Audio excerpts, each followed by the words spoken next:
Bismillahirrahmanirrahim. Assalamualaikum warahmatullahi wabarakatuh. Alhamdulillah. Wassalatu wassalamu ala Rasulillah wa la hawla wa la quwwata illa billah.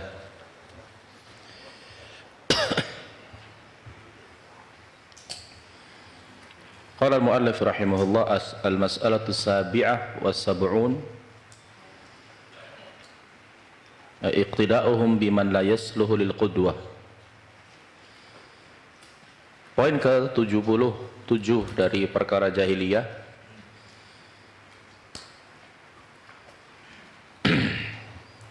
Mereka mengambil panutan yang tidak pantas untuk dijadikan panutan. Qala rahimahullah anna a'immatahum imma 'alimun fajir wa imma 'abidun jahil. Kama fi qawlihi wa qad kana fariqun minhum yasma'una kalam Allah thumma yuharrifunahu min ba'di ma aqaluhu wa hum ya'lamun.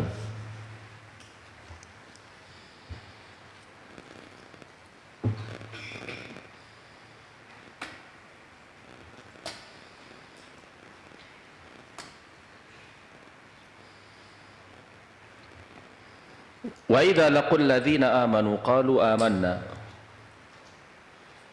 wa idza khala ba'duhum ila ba'din qalu atuhaddithunahum bima fataha Allahu 'alaikum liyuhajjukum bihi 'inda rabbikum afala ta'qilun.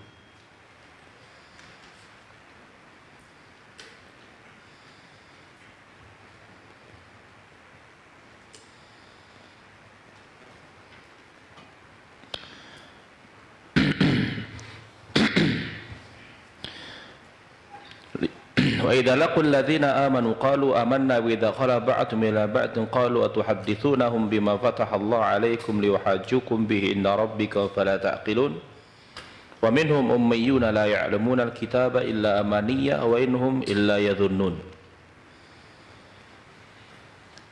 Bahwasanya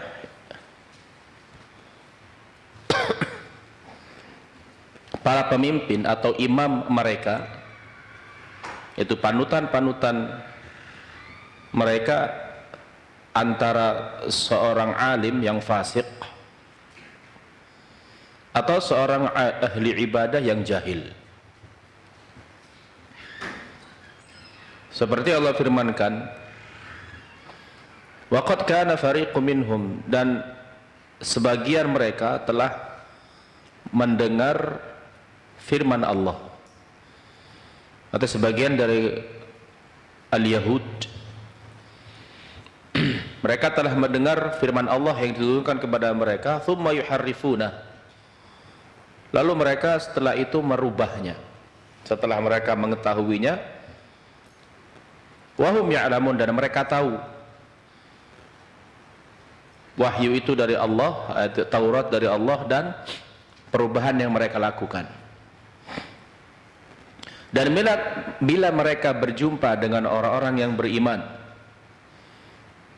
mereka pun berkata, kami juga beriman.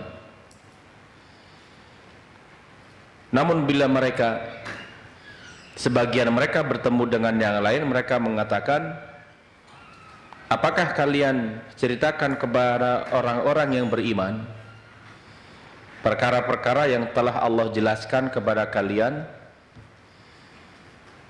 agar orang-orang mukmin bisa memberikan hujjah atau membantah kalian di hadapan Allah. Afala ta'qilun, apakah kalian tidak berpikir? Tidakkah mereka mengetahui bahwasannya Allah tahu apa yang mereka sembunyikan dan apa yang mereka nyatakan terang-terangan? Wa minhum, dan diantara mereka ada ummiyun, ada orang-orang yang buta huruf, tidak mengetahui Taurat,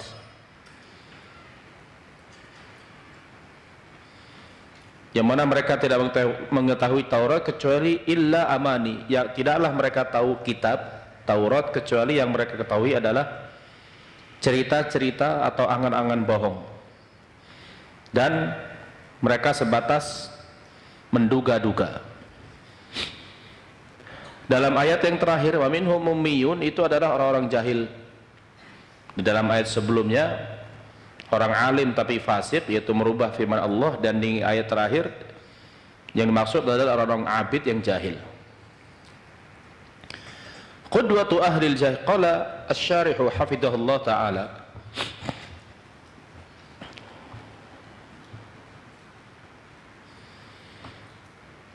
qudwatu ahlil jahiliyah minal yahudi wan nasara wa ghairihim imma alimun fajir wa huwa alladhi la ya'malu bi'ilmih min ahbaril yahud al-munharifin wa imma abidun jahil wa huwa al-amilu bi ghairi ilmin mithlu ruhbanin nasara.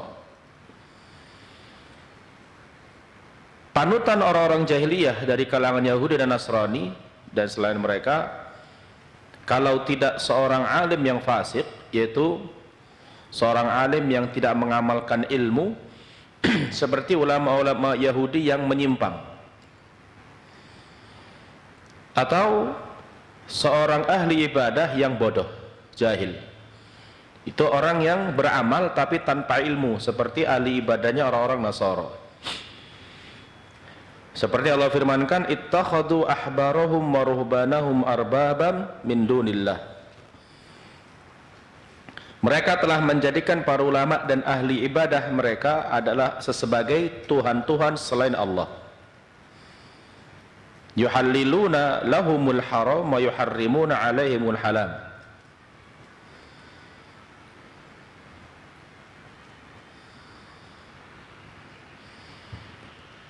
Wa yuti'unahum fi dzalik.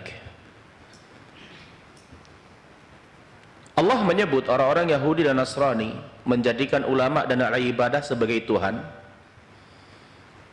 Sebabnya adalah karena mereka, para ulama-ulama dan ahli ibadah itu menghalalkan yang haram dan mengharamkan yang halal. Contoh jelas, ulama-ulama Yahudi, mereka menghalalkan riba. Dan mereka menghalalkan orang-orang Yahudi sendiri ditawan kemudian ditebus. Seperti Allah sebutkan dalam surah Al-Baqarah, wa huwa muharrimun 'alaikum ikhrajuhum.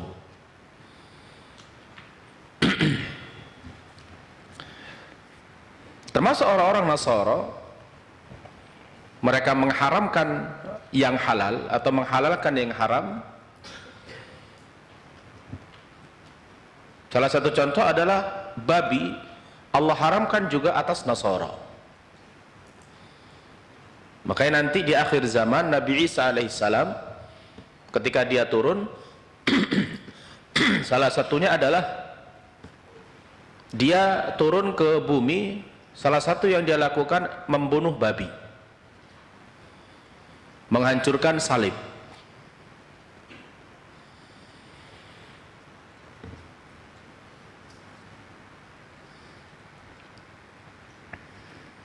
Sehingga mereka, orang Yahudi dan Nasrani, menjadikan para ulama dan ahli ibadah sebagai Tuhan-Tuhan selain Allah dalam hal penghalalan dan pengharaman.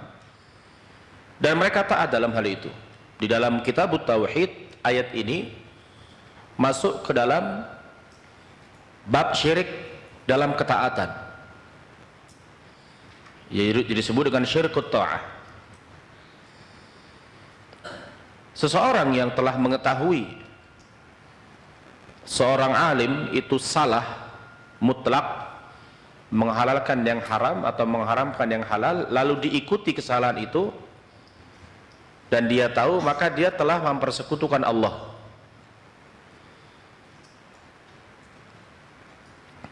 Wa fi suratil Baqarah yaqulu ta'ala, afatatma'una ay yu'minu lakum wa qad kana fariqum minhum yasma'una kalam Allah thumma yuharrifunahu min ba'di ma aqaluhu wa hum ya'lamun.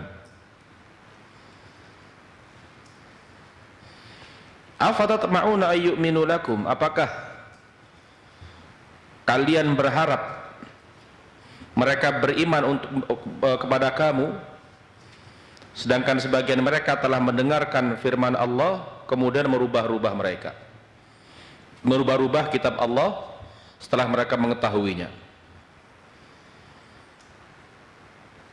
Afatatma'una ayyuminu lakum wa qad kana fariqun minhum yasma'u kalam Allah ay haula humul ulama'ul fajarah yasma'una kalam Allah wa ya'rifunahu wa ta'allamunahu thumma yuharrifunahu yughayyiruna alfadha wa ma'ani min ba'di ma qalu wa ya'lamun am min ba'di ma arafu lafdhahu wa ma'nahu as-sahih min ajli ahwa'ihim wa aghradihim wa syahawatihim. Yang dimaksud dalam surat Al-Baqarah ayat 75 itu adalah para ulama-ulama yang fasik. Mereka mendengarkan Taurat, mereka membaca dan mendengarkan Taurat, mereka tahu dan mempelajarinya, kemudian mereka merubah lafaz dan maknanya.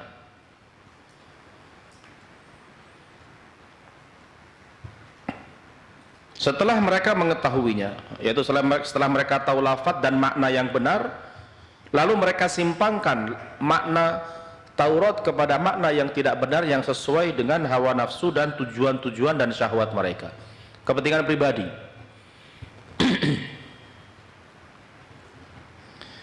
Kama hasala minhum fi qissati zani fi ahdi Nabi sallallahu alaihi wasallam fil Madinah hina ma zana rajulun minal yahudi bimra'atin minal yahud.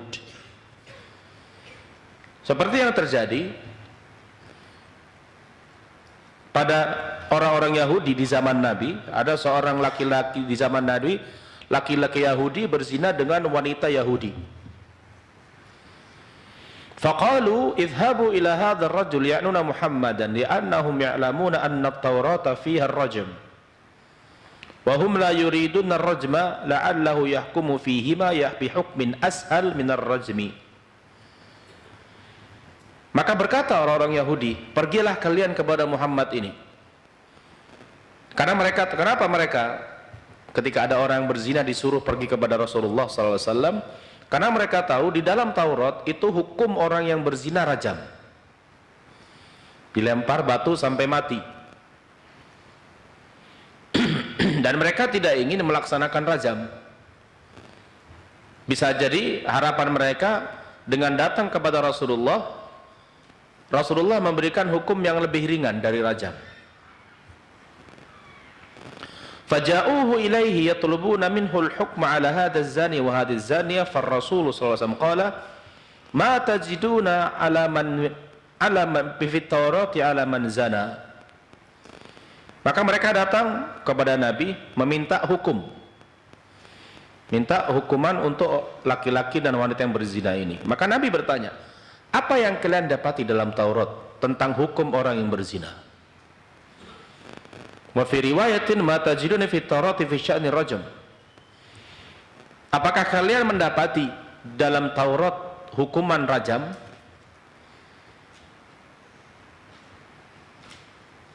Apa kata orang Yahudi ketika ditanya Nabi? Qalu fiha annana nusawwidu wujuhahum wa narkabuhum ala hamirin wa natufu bihim fil aswaq. Mereka mengatakan di dalam Taurat hukumannya adalah kami mengecat atau mewarnai wajah mereka menjadi hitam dan kami naikkan dia di atas keledai, kemudian dikelilingkan di pasar. Ini hukuman menurut mereka terhadap orang yang berzina. Artinya mereka ingin mengelabui Nabi. Dikira Nabi tidak tahu apa yang tersebut dalam Taurat. Fasala Nabiyya sallallahu alaihi wasallam Abdullah bin Salam li'annahu min ahbarihim wa qad aslam. Maka Nabi SAW bertanya kepada Abdullah bin Salam, karena Abdullah bin Salam ini dulu dia ulamanya Yahudi, lalu dia masuk Islam. Nabi bertanya, apakah benar seperti itu wahai Abdullah bin Salam? Kata Abdullah bin Salam berkata, kadzabu ya Rasulullah. Fatalaba an-nabiy sallallahu alaihi wasallam minhum at-Taurat falamma ahdaruha wada'a ibn Suriya usbu'ahu ala ayatir rajmi. Abdullah bin Salam mengatakan mereka berbohong wahai Rasulullah. Maka Nabi minta didatangkan Taurat. Ketika mereka mendatangkan Taurat, maka Ibnu Surya, salah satu dari orang-orang Yahudi, meletakkan jarinya di atas ayat zina, ditutup dengan salah satu jarinya. Maka Abdullah bin Salam berkata, irfa' uswa'ak, angkat jari kamu. Falamma rafa'ahu idza ayatul rajmi taluhu fit Taurah. Saat dia angkat jarinya, ternyata ayat rajam itu ada, disebutkan dalam Taurat. Fa'amara biha an-nabiy sallallahu alaihi wasallam farujima bil hijarati hatta mata.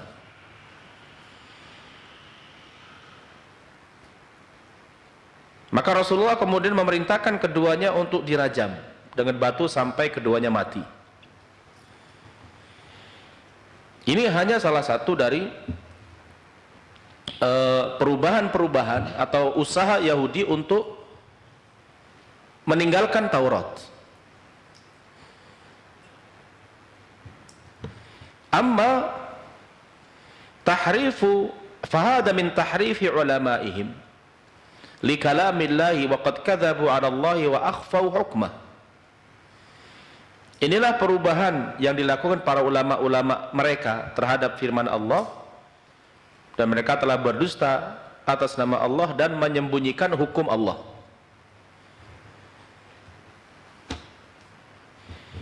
Wa min tahrifihim ma dzakarahu Allah anna Allah amarahum an yadkhulul baba sujjada.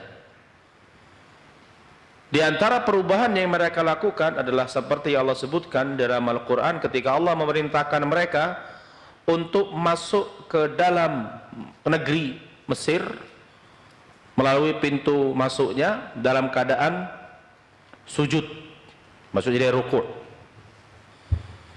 Sambil berjalan rukuk mereka disuruh untuk mengatakan hittah, artinya hutta anna khotoyana. Arti dari hittah, waqulu hittatun naghfir lakum khotoyakum. Karena arti dari hatta yahuttu artinya menghilangkan atau menghabiskan. Artinya adalah hutta anna khotoyana, hapuslah dosa-dosa kami. Fa'abdalu khuttah bi kalimati hintah bin nun. Tapi ketika Allah memerintahkan mereka mengatakan kalimat hittah, mereka tambahi huruf satu nun menjadi hintah. Apa hintah? Gandum. Kalau mereka mengatakan hittah, Allah ampuni semua dosa mereka. Tapi ketika mereka rubah hittah menjadi hintah, yang mereka minta bukan ampunan tapi gandum. Fazadu fi kalamillahi ma laysa min. Sehingga mereka menambah ke dalam firman Allah sesuatu yang bukan dari firman Allah.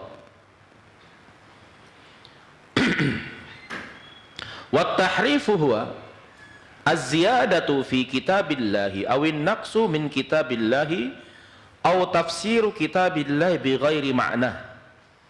Hadha huwa at-tahrif li'anna at-tahrifa imma an yakuna fil lafzi wa imma an yakuna fil ma'na.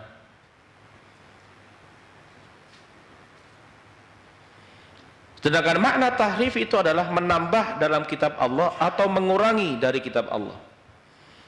Ada menambahi atau mengurangi, atau menafsirkan kitab Allah tidak sesuai dengan maknanya. Ini satu catatan. Al-Quran Allah turunkan kepada Rasulullah, dan Rasulullah lebih tahu apa maksud Allah tentang sebuah ayat, sehingga tidak boleh seseorang menafsirkan Al-Quran tanpa yang sesuai dengan yang Allah inginkan. Sehingga menafsirkan Al-Quran itu harus sesuai dengan keinginan Allah, dan itu yang lebih tahu adalah Rasulullah SAW. Makanya Imam Syafi'i rahimahullah mengatakan apa? Amantu billah wa bima jaa 'anillah ala muradillah. Aku beriman dengan Allah dan beriman dengan apa yang datang dari Allah sesuai dengan keinginan Allah. Dan wa amantu bi Rasulillah wa bima ja'an Rasulillah ala muradi Rasulillah. Dan aku beriman dengan Rasulullah dan apa yang datang dari Rasulullah dan yang sesuai dengan keinginan Rasulullah SAW. Kalau seandainya Al-Quran dan hadis dipahami sesuai dengan keinginan Allah dan Rasul, tidak akan ada penyimpangan dan bid'ah.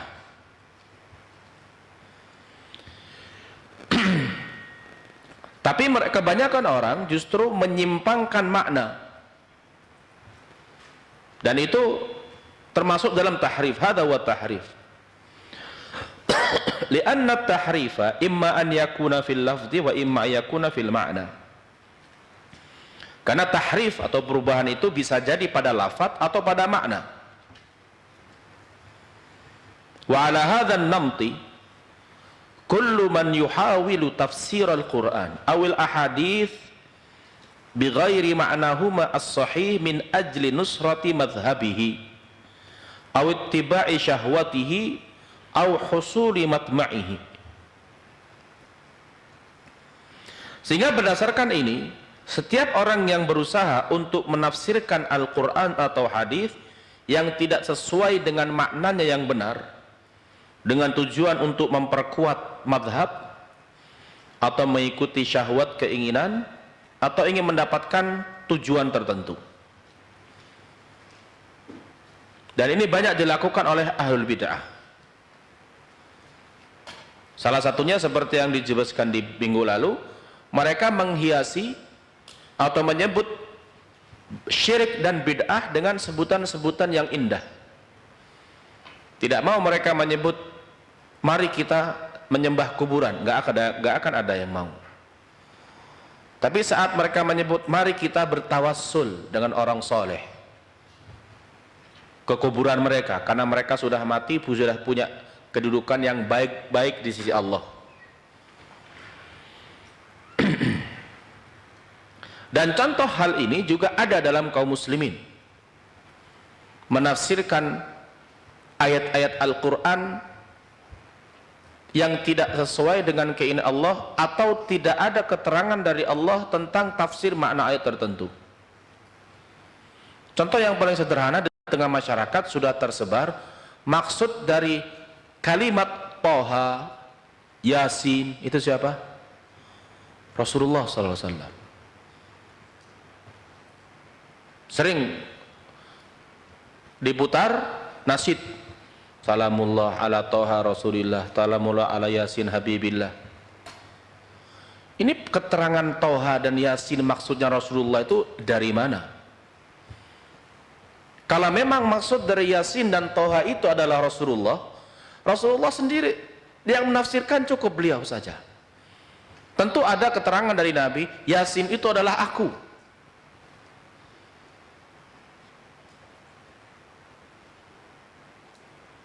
Bukan berarti Rasulullah sombong, tapi karena memang tidak ada maksud Yasin dan Toha bukan Nabi, maka Nabi tidak menyebut. Karena Nabi bukan berarti dia menyebutkan dirinya dalam kondisi sombong, tapi dia untuk menyampaikan kepada umat. Makanya ketika Rasulullah SAW menceritakan tentang para nabi dalam hadis syafaatul uzma, para nabi tidak berani menemui Allah supaya dimulai hisab, semua nabi malu, punya kesalahan dan sebagainya. Apa kata Nabi? Analaha, analaha, saya yang berhak. Karena memang Allah sudah tentukan asy-syafa'atul uzma hanya untuk Rasulullah SAW. Ini contoh kecil yang tidak sampai kepada syirik, tapi tetap bid'ah. Menyebut ayat-ayat Al-Quran dengan makna tertentu yang mana Rasulullah sendiri, Allah dan Rasulullah tidak pernah menyampaikan tentang maksud ayat tersebut, ini bid'ah.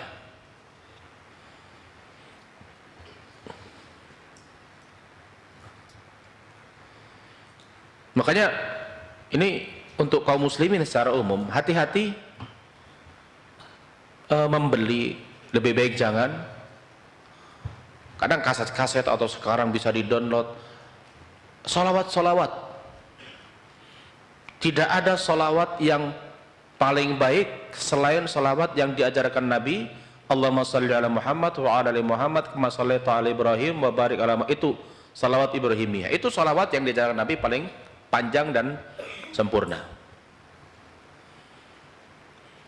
Adapun salawat-salawat lain yang dibuat-buat, bisa jadi lafadznya dibuat sendiri, dan itu bid'ah karena Nabi sudah menentukan salawat kepada beliau bagaimana. Atau isinya terkadang tawassul dan syirik. Contoh yang syirik bagaimana? Beberapa nasyid yang dilantunkan oleh seorang yang muttaham, tertuduh dengan Syiah, itu salah satu bunyinya apa? Isfa' lana ya Rasulullah. Wahai Rasulullah, berikan syafaat kepada kami. Ini syirik. Pelajari kitab Tauhid dalam kitab Babus Syafa'ah. Dalam Babus Syafa'ah banyak disebutkan ayat-ayat yang menyebutkan bahwasanya syafaat itu milik Allah. Allah yang menentukan syafaat. Rasulullah SAW hanya diberi izin oleh Allah untuk memberi syafaat kepada orang-orang yang Allah ridhoi. Kalau kita mintanya kepada Nabi, padahal itu hak Allah, artinya kita minta hak Allah kepada Nabi. Disinilah bentuk kesyirikan dalam syafaat. Kalau kita mau dapat syafaatnya Nabi, mintanya kepada Allah. Allahumma syafi'ni fi nabiyyik. Ya Allah, berikan syafaat nabimu kepadaku. Ini boleh karena mintanya kepada Allah. Kalau mintanya ya Rasulullah isfa' lana, ini syirik. Dan ini yang tertera yang dibaca dalam beberapa sholawat-sholawat yang tersebar. Kalau tidak syirik, tawassul.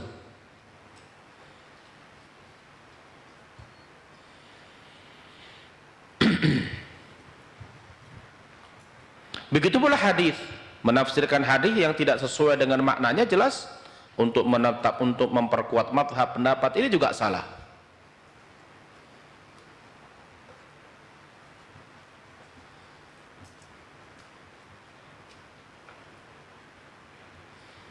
Sehingga seolah-olah ayat itu sebuah pembenaran, hadis atau ayat pembenaran terhadap sebuah kelompok.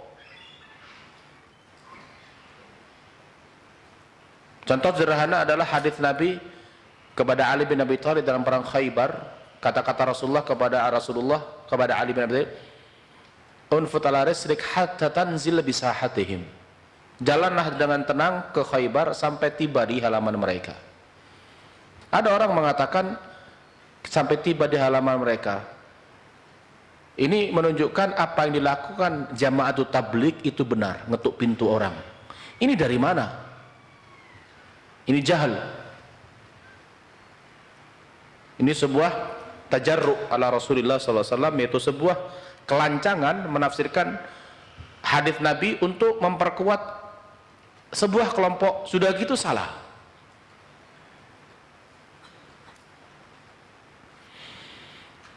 Dan seperti ini banyak ayat atau hadis dipakai untuk memperkuat sebuah pendapat atau madhab. Qala ta'ala, wa idza laqul ladzina amanu qalu amanna wa hadha huwa an-nifaq wa tahrifun nusus tariqul yahud. Kalau mereka bertemu dengan orang beriman, kami beriman. Dan ini ya, inilah yang disebut dengan sifat nifaq. Dan merubah ayat-ayat dalil-dalil kitab itu merupakan cara orang-orang Yahudi.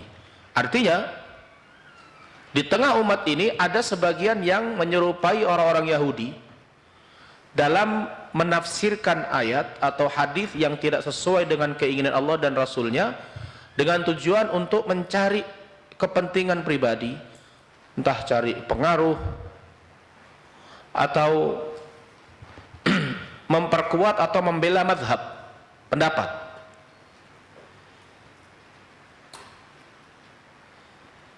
Ada orang ujub tapi berdalil dengan firman Allah, ada.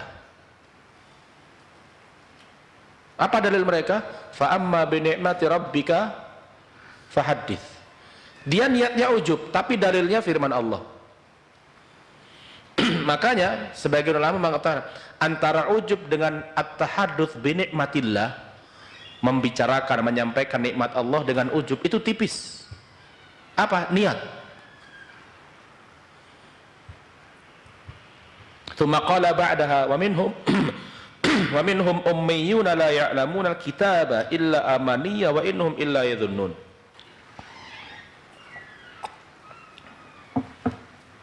Dan di antara mereka ada orang-orang yang buta huruf, tidak tahu kitab Taurat kecuali angan-angan, dan tidaklah mereka kecuali menduga-duga. Dan ini yang disebut dengan abidun jahil. Haula'i humul ubbadul juhal. Mereka adalah ahli ibadah yang jahil. Yaqra'una at-Taurata walakin la ya'rifuna ma'naha. Mereka membaca Taurat tapi tidak tahu maknanya. Fayattakhidhuhum haula'i a'immatan lahum wa hum juhal. Mereka membaca Taurat tapi tidak tahu makna, sehingga kemudian mereka dijadikan sebagai panutan-panutan padahal mereka jahil. Fala yajuzu al-iqtida'u bi'alimin 'amil wa haula'i murabbaniyun. Tidak boleh berqudwah, berpanutan kecuali kepada seorang alim yang mengamalkan ilmu, dan mereka adalah ulama-ulama rabbani. Wa kadzalika al-ubbadul jahil, tidak boleh juga menjadikan panutan ahli ibadah yang jahil, la yuqtada bihim, yang tidak pantas dijadikan contoh. Wa in kana indahum zuhdun wa ibadah, walaupun mereka adalah orang-orang yang punya sifat zuhud dan ibadah, tapi mereka tidak di atas jalan yang benar dan tidak di atas petunjuk Rasulullah SAW. Ini juga ada sebuah catatan, tidak semua orang yang rajin ibadah itu ahlul ilm. Maka disebutkan salah satu ulama, kalau tidak ada Abu Zannad, dia berkata, di Madinah itu ada puluhan orang di Madinah, kalau kami berikan amanah uang, mereka akan amanah. Artinya orang-orang amanah, tidak berkhianat. Tapi kami tidak mengambil dari mereka hadis, karena mereka bukan ahlul hadis. Ketika datang Muhammad bin Zuhri, baru kami berbondong-bondong duduk di majelisnya. Muhammad bin Az-Zuhri. Artinya ini orang yang amanah, orang yang soleh, orang yang rajin ibadah, bukan jaminan dia orang yang berilmu. Makanya harus kita bedakan ketika seseorang itu kondisinya soleh, rajin ibadah, rajin sholat, hafal Quran. Ini bukan jaminan, mereka bukan jamin orang-orang yang berilmu dan diambil ilmunya.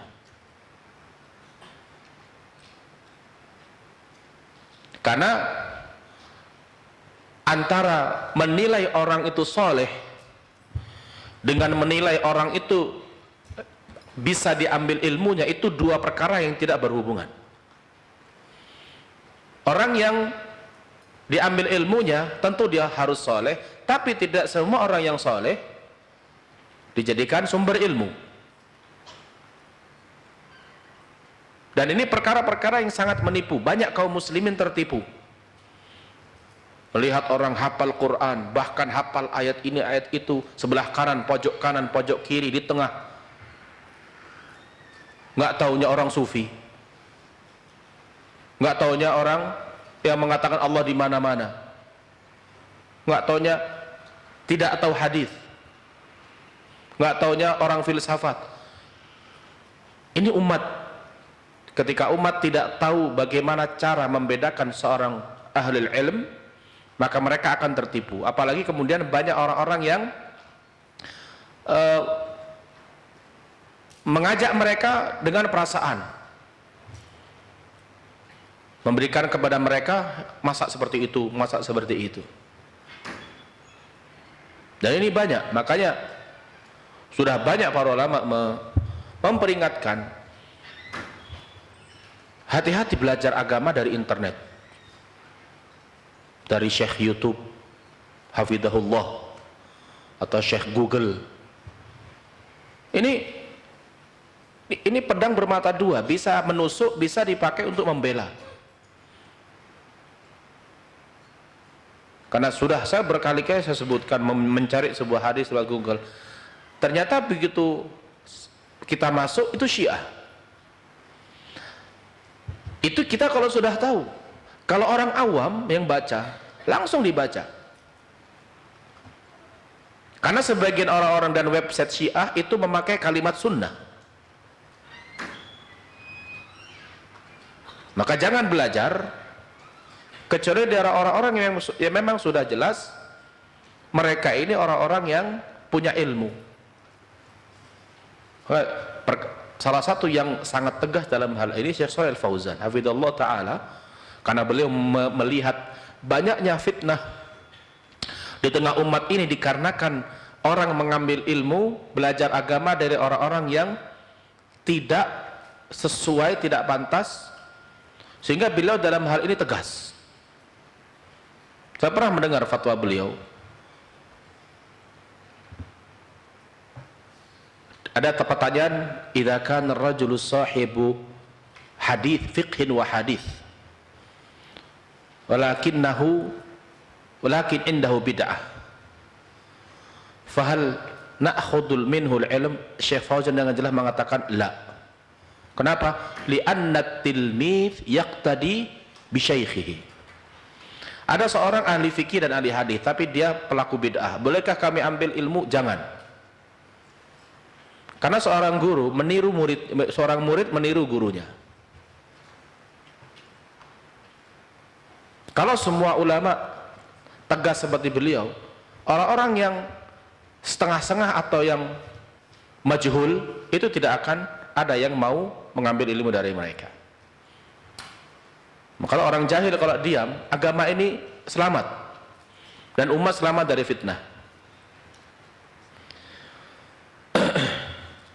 Al-Thamin wa Sab'un,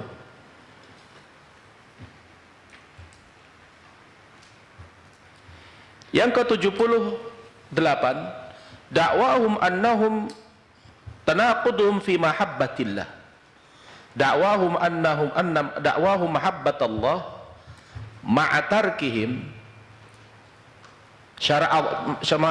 syar'ahu fatalabahumullahu biqaulihi qul in kuntum tuhibbunallaha fattabi'uni yuhibbukumullah wa yaghfir lakum dhunubakum.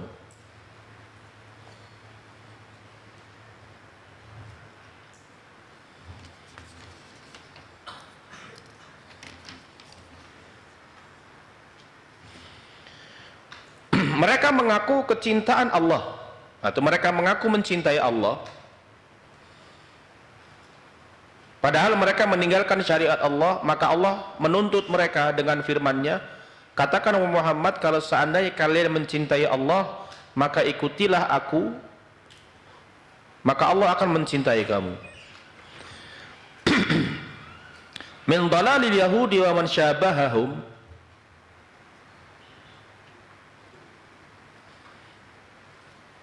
di antara kesesatan orang-orang Yahudi dan yang mirip dengan mereka, dakwahum mahabbatallahi ma'annahum yukhalifuna amrahu. Mereka mengaku mencintai Allah padahal mereka menyelisih perintah Allah. Wa alamatu mahabbatillahi ittiba'u amrihi. Sedangkan tanda kecintaan kepada Allah adalah mengikuti perintahnya. Seperti dikatakan dalam sebuah syair, innal muhibba liman yuhibbu muti'u. Sesungguhnya orang yang mencintai itu akan taat kepada yang dia cintai. Wa hadza kama fi qouli ta'ala qul in kuntum tuhibbunallaha fattabi'uni yuhibbukumullah. Dan ini seperti firman Allah, kalau kalian mencintai Allah, maka ikutilah aku, niscaya Allah mencintai kamu. Fal yahudu wan nasara yaqulun. Orang-orang Yahudi dan Nasara mereka berkata, nahnu abna'ullahi wa ahibba'u. Kami adalah anak-anak Allah atau orang-orang khusus Allah dan orang-orang yang mencintai Allah atau orang-orang yang dicintai oleh Allah. Mereka mengaku orang Yahudi adalah orang-orang pilihan Allah dan yang dicintai Allah. Padahal dengan pengakuan mereka, mereka menyelisih syariat Allah. Fadalla dzalika ala kadzibihim fi da'wahum. Sehingga mereka mengaku cinta Allah tapi mereka menyelisih perintah Allah. Ini menunjukkan kebohongan mereka. Haitsu talabahumullahu biiqamatid dalili ala ma yad'unahu min mahabbatih. Ketika Allah menuntut mereka dengan menegakkan dalil, apa bukti kalian mencintai Allah? Wadzalika bittiba'i wa rasulihi Muhammad sallallahu alaihi wasallam falamma lam yaf'alu dhahara kadzibuhum. Dan tanda-tandanya adalah dengan mengikuti Rasulullah Muhammad sallallahu alaihi wasallam. Ketika mereka tidak mengikuti Muhammad, tampak kebohongan mereka.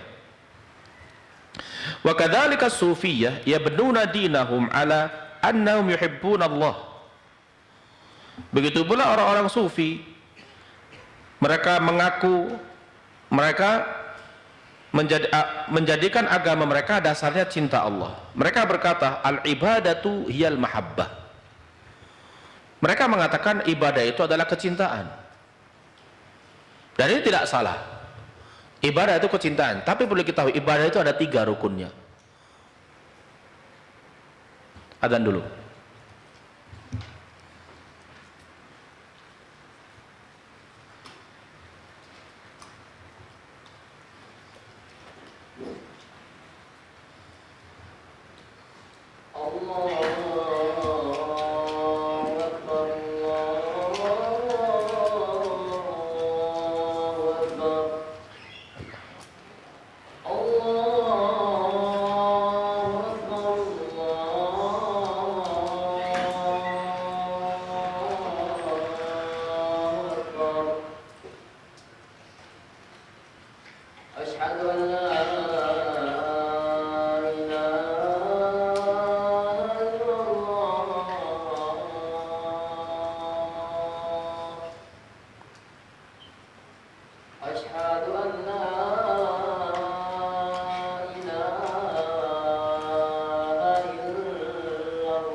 Orang-orang sufi mengatakan ibadah itu kecintaan.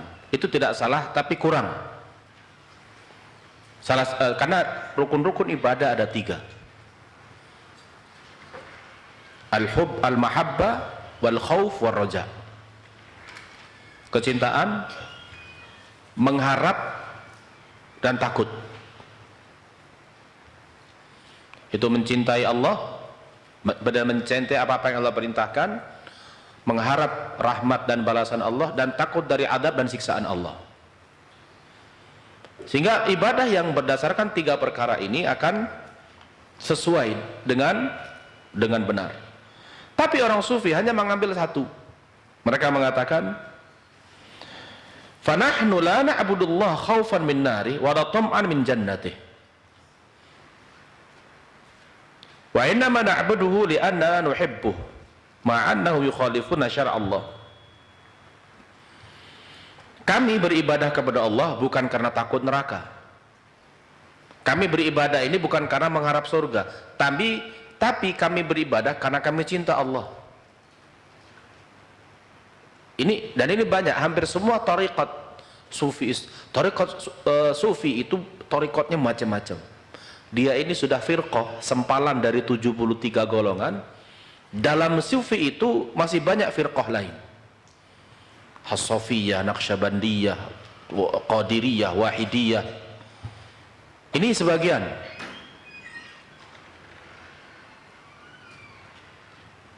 Tapi rata-rata mereka semua mengatakan ini, kami beribadah kepada Allah karena cinta, bukan karena takut neraka atau mengharap surga.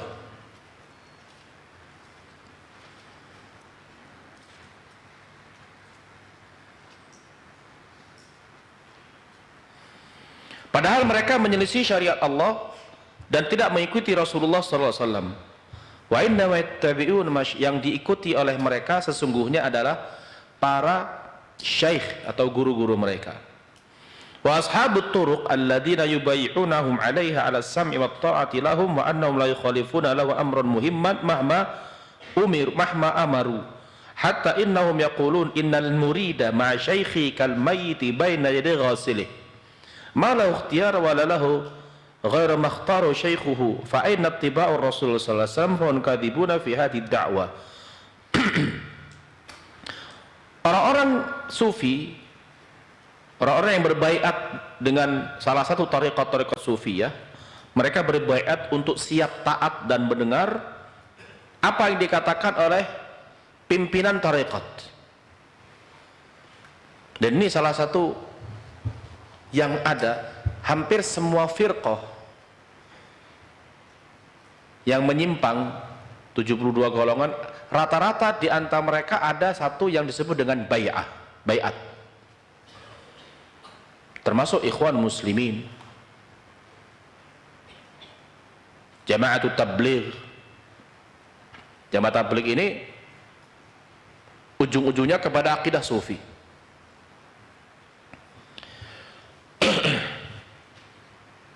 Dalam tarekat, orang yang masuk tarekat tertentu harus baiat, siap taat, dan tidak boleh menyelisihi perintah pimpinan tarekat apapun yang diperintahkan. Sehingga mereka mengatakan seorang murid dengan gurunya itu seperti jenazah di hadapan yang memandikan, tidak punya pilihan kecuali yang disuruh oleh syekhnya. Bahkan di antara mereka ada yang mengatakan, kalau seandainya syekh guru saya nyuruh saya menceraikan istri saya, pasti saya ceraikan. Kalau guru saya memerintahkan saya masuk ke dalam api, saya akan masuk. Seperti yang dikatakan orang yang sudah meninggal. Saya kan nyalon disuruh Pak Yai, nyalon presiden. Ya sudah, nggak ada lagi pilihan. Nah, kalau kiai-kiai itu sudah nyuruh saya masuk api pun masuk sumur, saya mau. Kayak itu perintah. Ini salah satu orang yang terkena baiat sufi. Dan hampir semua firqah. Salah satu firqah yang besar, dan itu pada asal Khawarij di zaman tabi'in dan jalan salaf itu Khawarij, tapi sekarang namanya berubah jadi Ikhwanul Muslimin. Ada baiat yang harus dilakukan oleh orang yang mau ikut mereka. Salah satunya siap mengikuti aturan dari kelompok, kalau melanggar siap dihukum. Salah satu yang terjadi di Yordan, ada seorang anggota Ikhwanul Muslimin itu belajar agama dan hadis dari Syekh Albani, ketahuan sama murabbi. Dipanggil, kenapa kamu belajar dari Syekh Albani? Duduk di majelis dia kenapa? Ya saya mau belajar agama, karena di majelis yang saya ikuti di sini nggak ada ilmu seperti beliau. Apa kata murabbinya? Pilih sana atau sini. Nggak bisa seperti itu, di sini dan di sana. Akhirnya dia lebih memilih ke majelis Albani dan keluar dari kelompok tersebut. Makanya orang yang mau ikut kelompok-kelompok seperti ini, ada yang harus ditulis, diisi dan ditandatangani. Zaman sekarang ada seperti itu. Kalau sudah banyak saya temukan orang-orang yang mau ikut masuk suruh tanda tangan, isinya patuh dan tunduk dengan aturan kelompok.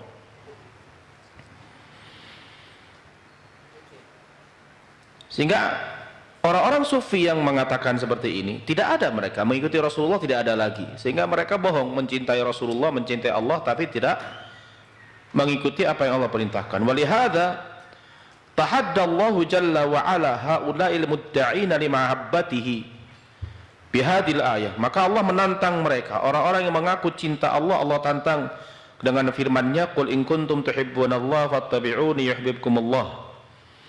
Katakan wahai Muhammad, kalau kalian mencintai Allah maka ikuti aku, maka Allah mencintai kamu.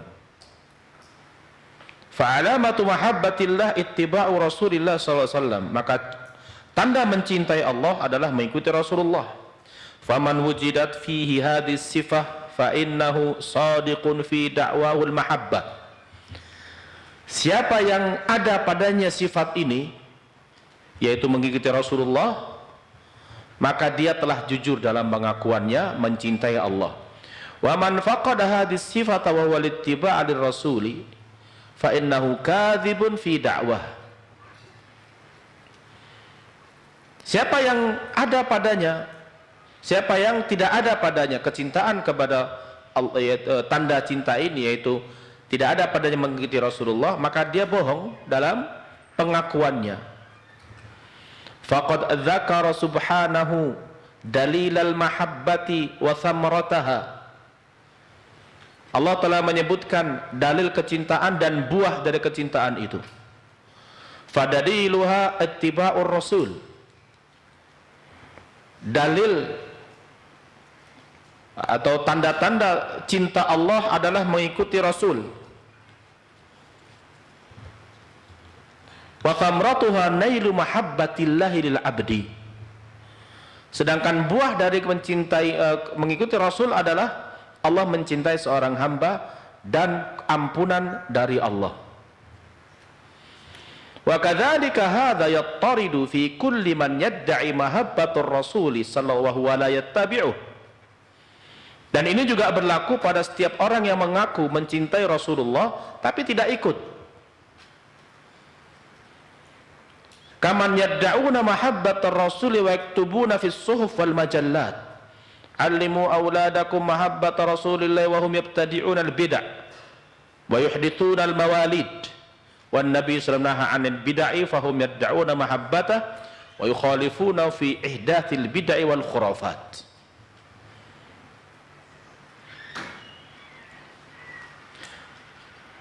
Seperti orang-orang yang mengaku cinta Rasul, nulis di majalah, di buku-buku, di koran-koran, cintai Rasul, ajak anak-anak kita untuk mencintai Rasul. Tapi caranya salah. Mengajak mencintai Rasulullah tapi membuat-buat bid'ah, mengadakan maulid. Dan Nabi SAW melarang dari bid'ah, sehingga orang-orang yang mengaku cinta Rasul tapi menyelisihi Rasulullah dalam hal mengadakan hal-hal baru dari bid'ah dan khurafat, ini bohong. Karena kalau seandainya seseorang mencintai Rasulullah, pasti dia mengikuti apa yang diberitakan Nabi. Contoh sederhana, salah satu dalil orang yang mengadakan maulid Nabi, dalilnya apa? Nabi ditanya tentang puasa Senin. Wahai Rasulullah, engkau puasa Senin. Dzalika yaumun wulidtu fihi wa bu'ithtu fihi wa unzila alayya fihi. Hari Senin itu adalah hari aku dilahirkan, hari aku diutus, dan hari aku mendapatkan wahyu. Apa kata mereka? Lihat, Nabi puasa Senin dalam rangka memperingati hari lahirnya. Ya, cukup sederhana. Kalau memang betul itu peringatan Maulid, bilang puasalah Senin Kamis. Jangan setahun sekali. Nabi tidak pernah mengatakan, wahai Rasulullah, kenapa engkau puasa Senin? Karena Senin itu 12 Rabiul Awal, bukan. Kalau memang betul-betul mencintai Nabi dalam peringatan Maulid Nabi, puasalah Senin seperti yang dilakukan Nabi. Tapi orang-orang yang mengadakan Maulid rata-rata sholat jamaah enggak, puasa Senin Kamis juga enggak. Padahal ini dalil mereka, Nabi puasa Senin karena hari lahirnya. Harusnya mereka setiap Senin puasa. Ini enggak, peringatan Maulid justru banyak makanan. Bahkan Maulid Nabi enggak ada makanan, enggak sah. Apalagi di Jawa Timur. Di Banyuwangi itu salah satu yang kental dengan adat Maulid. Nggak bisa memperingati Maulid Nabi 12 Rabiul Awal, diadakan bulan Rabiul Tsani, Jumadil Rabiul Tsani. Ada lagi istilah, nggak bisa mengadakan Maulid di bulan Rabiul Awal, acaranya ba'da Maulid. Bahkan sebagian firqah, ini keajaiban Banyuwangi, Maulid Nabi kalau nggak ada telur nggak sah. Makanya harga telur kok menjelang Maulid Nabi mahal di sana. Karena setiap acara Maulid wajib ada telur. Karena di sini di tengah-tengah masjid itu ada pohon pisang, di telur itu dimasak kemudian ditusuk pakai lidi, ditancapkan di pohon pisang yang tengah-tengah masjid. Selama belum ada ceramah dan disahkan oleh yang ceramah, nggak ada yang berani ngambil. Begitu selesai acara, diserbu anak-anak rata-rata. Ini kalau memang betul mereka punya dalil Maulid Nabi itu hari Senin Nabi puasa memperingati hari lahirnya, puasalah Senin. Dan ini tidak ada di antara mereka sedikit yang melakukan atau tidak ada sama sekali.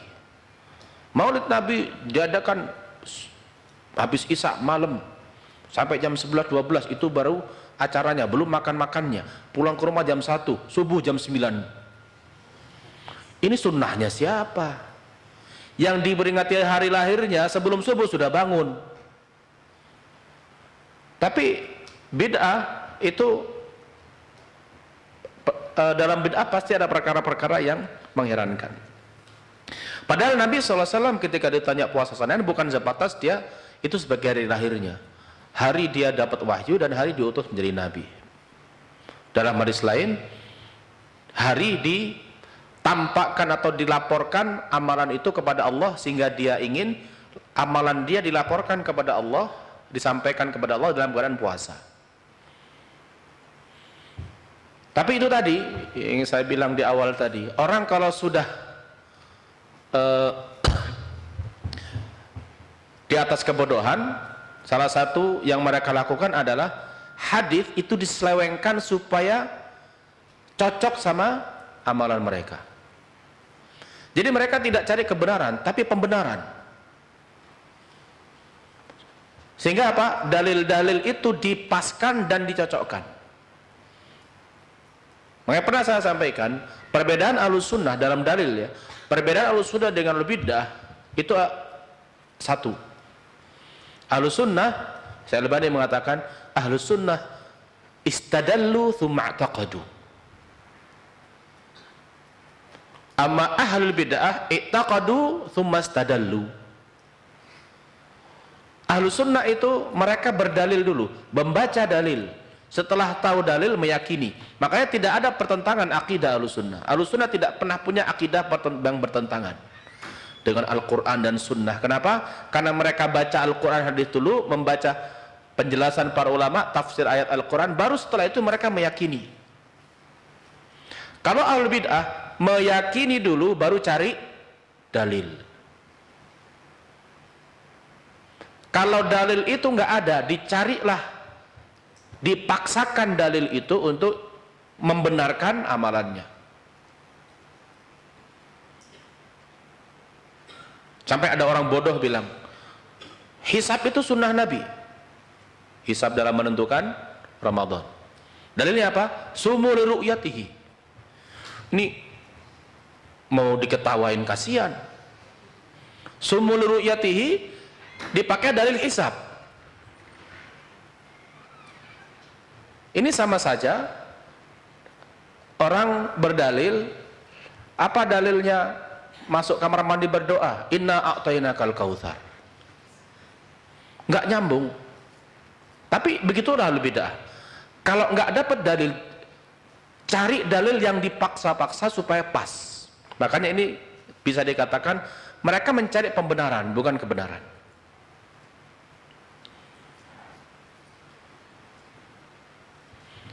Kita coba sini aja. Ada pertanyaan banyak juga ini. Dari mana asal muasal jamaah tabligh? Jamaah tabligh itu didirikan oleh Muhammad Ilyas Al-Kandahlawi di daerah Pakistan. Dan pendiri jamaah tabligh ini orang sufi, punya akidah sufi ya. Dan ada beberapa ulama yang menulis tentang sejarah. Ada orang Pakistan, saya punya bukunya tapi lupa judulnya. Sejarah Jamaah Tabligh. Kalau Syekh Hamud At-Tuwaijiri itu lebih cenderung kepada menjelaskan penyimpangan. Kalau yang satu lagi, Said Muhammad Thalib kalau tidak salah, tapi saya lupa nama bukunya, mungkin nanti saya cari. Itu disebutkan di situ sejarah Jamaah Tabligh. Intinya Jamaah Tabligh itu berasal dari orang yang berakidah sufi, makanya kental dengan tasawuf. Apa itu Murji'ah? Murji'ah itu satu kelompok yang meyakini bahwasanya amalan itu tidak bagian dari iman, sehingga orang yang sholat itu, yang tidak sholat dengan yang rajin sholat itu imannya sama. Ini secara umum, ini Murji'ah. Apa itu Asy'ariyah? Asy'ariyah adalah akidah yang dinisbatkan kepada Abul Hasan Al-Asy'ari rahimahullah. Tapi Abul Hasan Al-Asy'ari sudah taubat dari akidah tersebut. Sebenarnya penyimpangan Asy'ariyah banyak, tapi Asy'ariyah ini salah satu yang terkenal di negeri kita adalah penetapan sifat 20. Tapi penyimpangan mereka bukan hanya sebatas itu. Apakah mereka semua kafir? Tidak. Kelompok-kelompok seperti ini termasuk ke dalam 72 golongan yang kata Rasulullah SAW, sawasataftariqu ummati, dan umatku akan terpecah 73 golongan, 72 di neraka, 1 ke surga. Artinya ketika mereka dikatakan umatku, berarti tidak bisa dikatakan kafir.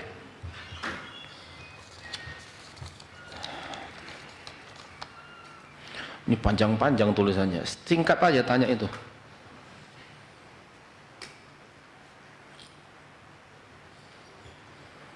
Baik, orang hafalannya sudah banyak tapi nggak ada adab sama kakak kelas, suka sombong terhadap hafalannya dan suka mengejek kakak kelas. Ini kakak caper banget mengaji, padahal orang ini nggak tahu niat orang tersebut. Intinya orang kalau seandainya dia punya hafalan kemudian dia jadikan kesombongan atau kebanggaan, ini tidak berkah hafalannya. Dan ini menunjukkan Al-Quran hanya masuk ke otaknya, belum ke hati. Ini sama dengan orang Khawarij. Yaqra'una al-Qur'an la yablughu hanajirahum. Mereka baca Quran tapi Quran enggak sampai, tidak melampaui tenggorokan mereka, cuman dibaca di mulut, tidak sampai di hati. Makanya saya bilang tadi, hafal Quran bukan jaminan orang punya adab, punya ilmu. Dalam sebuah hadis disebutkan kam min qari'inil Qur'an wal Qur'anu yal'anu. Berapa banyak orang yang baca Quran, hafal Quran, justru dilaknat oleh Al-Quran. Kenapa? Al-Quran melaknat orang zalim. Dia hafal Quran, baca Quran, tapi berbuat zalim. Al-Quran melarang berbuat syirik, yang dia hafal itu melarang dia syirik, tapi dia berbuat syirik. Ini sama dengan yang ini. Orang yang hafal banyak tapi tidak punya adab kepada siapapun, bukan sebatas kepada kakak kelas dan sebagainya. Ini menunjukkan dia hanya hafal Quran tapi tidak mengamalkan Al-Quran. Hafal Quran itu tidak wajib, tapi mengamalkannya itu wajib. Mempelajari, kemudian mempelajari ilmunya, mengamalkan ilmunya, ini yang wajib. Al-Quran dihafali